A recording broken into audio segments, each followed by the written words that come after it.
Semoga Allah menjadikan kita semua dari golongan orang-orang yang kembali kepada kesucian dan menjadi golongan yang berbahagia. Kenapa kita harus mendoakan supaya kembali kepada kesucian, sebab asalnya manusia itu suci.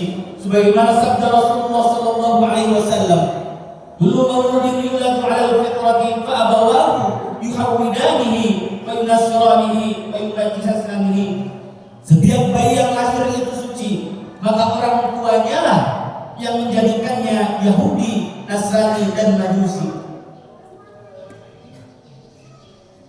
Maksud dari firman Allah di atas adalah bahwa dalam surat Ar-Rum mengatakan yang artinya, maka hadapkanlah wajahmu dengan lurus kepada agama Allah, tetapkanlah atas fitrah Allah yang telah menciptakan manusia menurut fitrah itu. Tidak ada perubahan pada fitrah Allah, agama yang lurus, tetapi kebanyakan manusia tidak mengetahui. Makanya maksud dari firman Allah di atas adalah bahwa semua manusia dilahirkan ke alam dunia ini sudah ditanami keimanan dan ketauhidan dalam dirinya. Sebagaimana ikrarnya di Maqam Jami, tempat kumpulnya ruh sebelum turun ke dunia, bahwa dirinya sanggup memeluk agama Islam, agama yang diridhai Allah Subhanahu wa taala. Tapi dalam prakteknya dan dalam kenyataannya, tidak sedikit manusia yang bertolak belakang kepada Allah Subhanahu wa taala. Tidak sedikit manusia yang mengaku beriman tetapi selalu berbuat dosa kepada Allah Subhanahu wa taala.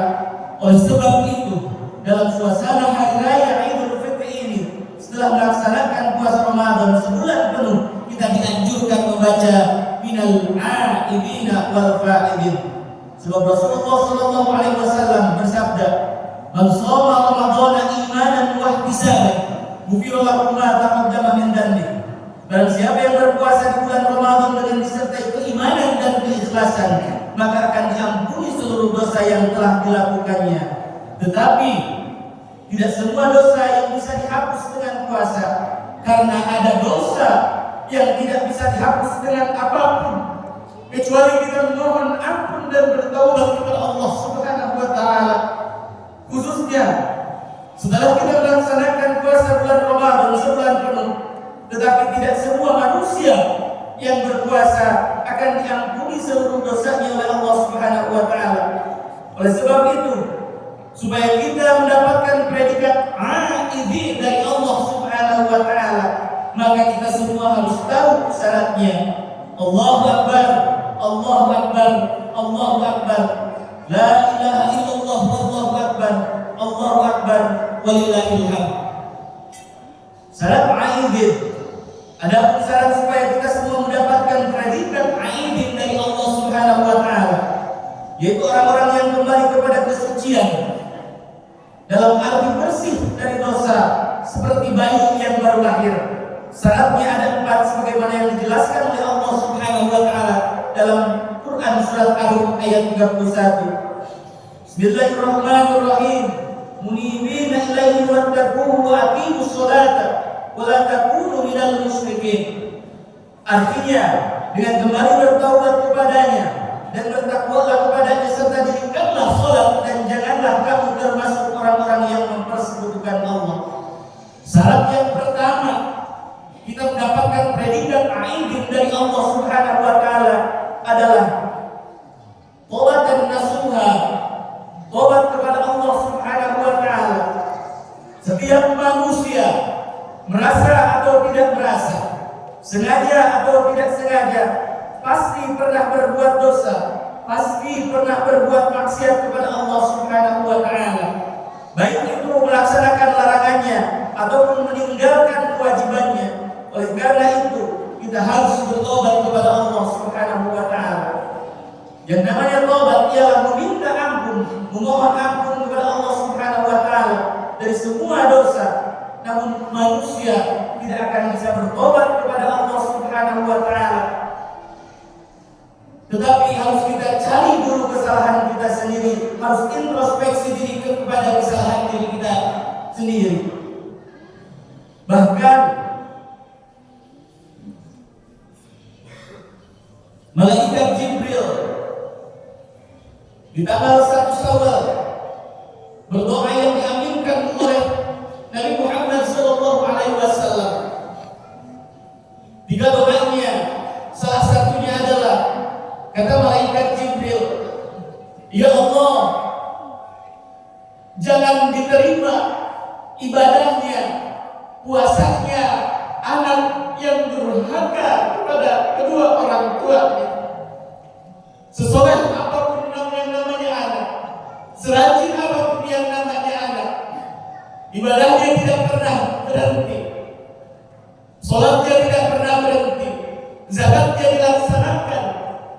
Tapi ketika kita berbuat dosa kepada kedua orang tua, ketika kita durhaka kepada orang tua, maka ibadahnya, puasanya tidak akan diterima oleh Allah Subhanahu wa Ta'ala. Yang kedua, doa yang dikatakan malaikat Jibril yang diaminkan oleh Nabi Muhammad SAW. Ya Allah, jangan diterima ibadahnya, puasanya seorang istri yang durhaka kepada suaminya. Tahajudnya tidak pernah berhenti, duhanya terus dijalankan, tapi ketika seorang istri durhaka kepada suaminya, maka tidak akan diterima seluruh ibadahnya, puasanya tidak akan diterima oleh Allah Subhanahu wa Ta'ala. Yang ketiga, kata malaikat Jibril, ya Allah, jangan diterima ibadahnya, puasanya saudara sesama muslim yang masih bermusuhan, yang masih tidak pernah kenal, berbeda pendapat, permasalahan di keluarga, tapi sampai hari ini tidak pernah silaturahmi, masih bermusuhan. Jangan diterima ibadah dan puasanya. Maka Ramadan ini, Idul Fitri ini, momentum untuk kita semua untuk saling memaafkan atas kesalahan kita. Allahu Akbar, Allahu Akbar, Allahu Akbar, walillahil hamd. Yang kedua, syarat kita mendapatkan aidin dari Allah adalah takwa kepada Allah Subhanahu wa Ta'ala.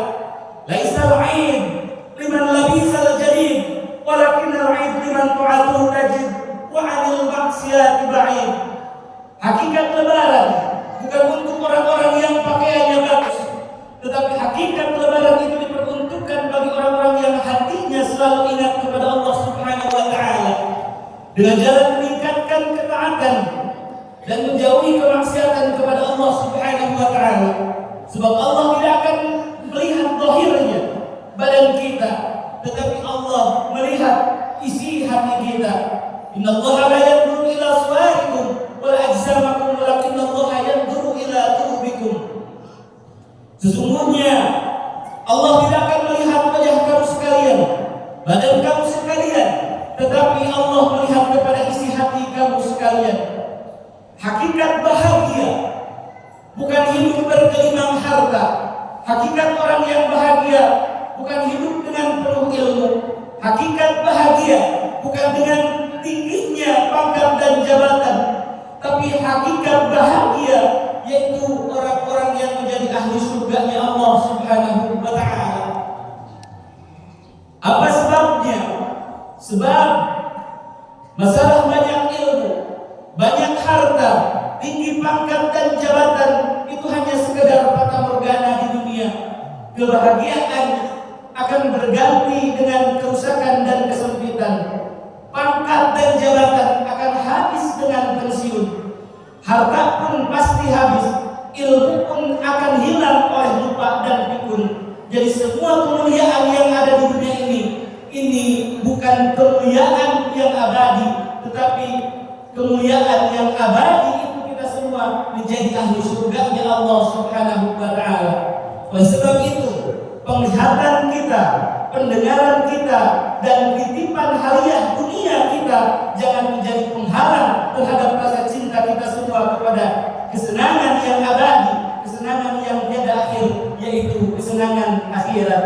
Jadi kita bisa tahu siapa yang mendapatkan Idul Fitri, hari kemenangan itu. Maka dari itu kita koreksi diri kita sendiri. Apakah diri kita bertambah taat atau tidak? Di saat kita berpuasa rajin melaksanakan sholat tahajud, membaca Al-Quran dan ibadah-ibadah lainnya, yang jadi pertanyaan, apakah ibadah yang tadi akan tetap dilaksanakan dan diterapkan di 11 bulan berikutnya atau tidak? Jika 11 bulan yang berikutnya, itu berarti kita mendapatkan predikat aidin dari Allah Subhanahu wa taala. Yang ketiga, syarat mendapatkan aidin dari Allah itu adalah melaksanakan sholat, karena sholat merupakan tiangnya agama. Sholat bisa menjadi barometer akan keimanan dan ketakwaan kita sebagai makhluk terhadap Khaliknya, dan juga dengan melaksanakan sholat manusia bisa mencegah dari kemaksiatan. Sebagaimana Allah berfirman, Inna sholata tanha 'anil fahsya wal munkar. Jadi orang yang melaksanakan sholat itu benar-benar memegang teguh agamanya, sebab sholat merupakan cerminan dari ibadah yang lain. Jikalau sholatnya benar dan sempurna, maka amal yang lainnya pun ikut benar dan sempurna. Tapi sebaliknya, jikalau sholatnya tidak benar dan tidak sempurna, bahkan sholatnya sering terlewat, maka amal yang lainnya pun ikut rusak. Yang terakhir, saat kita mendapatkan aidin dari Allah, jangan pernah menyekutukan Allah, jangan pernah musyrik kepada Allah Subhanahu wa taala. Musyrik dalam akidah, musyrik dalam i'tikad adalah bahwa meyakini adanya selain Allah yang wajib disembah. Allahu Akbar, Allahu Akbar, Allahu Akbar, walillahil hamd. Yang kedua, syarat mu'aijin. Jikalau kita ingin mendapatkan syarat mu'aijin dari Allah Subhanahu wa taala, sebagaimana Allah berfirman dalam surat At-Taubah bahwa syaratnya mu'aijin itu ada 3. Yang pertama, harus mempunyai keimanan yang kuat, iman yang tembus kepada hati sanubari, sehingga dengan keimanan tersebut akan menghasilkan ma'rifat kepada Allah Subhanahu wa taala. Berangkat ke kantor, iman dibawa. Berangkat ke pasar, iman tidak ditinggalkan. Berangkat dagang, iman selalu menyertai. Jadi kemana saja kita berangkat, iman selalu menyertai kita, sehingga diri kita tidak akan berani melakukan hal-hal yang dilarang oleh agama, karena kita merasa malu kepada Allah Subhanahu wa taala, sebab Allah Maha mengetahui akan perbuatan dan tingkah laku kita. Yang kedua, syarat kita mendapatkan faizin, kebahagiaan dari Allah Subhanahu wa taala, kita harus berani berhijrah. Hijrah dalam arti yang luas adalah mujahadah nafsi, menghijrahkan diri dari kemaksiatan kepada ketaatan kepada Allah, dan menghijrahkan diri kita dari larangan Allah Subhanahu wa taala. Yang terakhir, syaratnya kita mendapatkan faizinya Allah Subhanahu wa taala adalah jihad di jalan Allah, yaitu berjuang dengan seluruh kemampuan untuk membela dan meninggikan agama Allah dengan jalan melaksanakan hukum-hukum dan aturan yang telah digariskan oleh Allah Subhanahu wa taala, baik itu jihad dengan harta ataupun jihad dengan tenaga dan pikiran kita.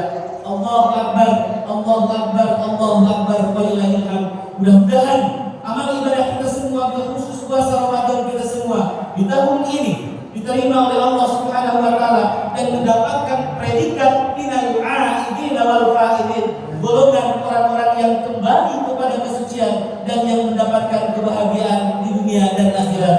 Amin Allah ya rabbal alamin.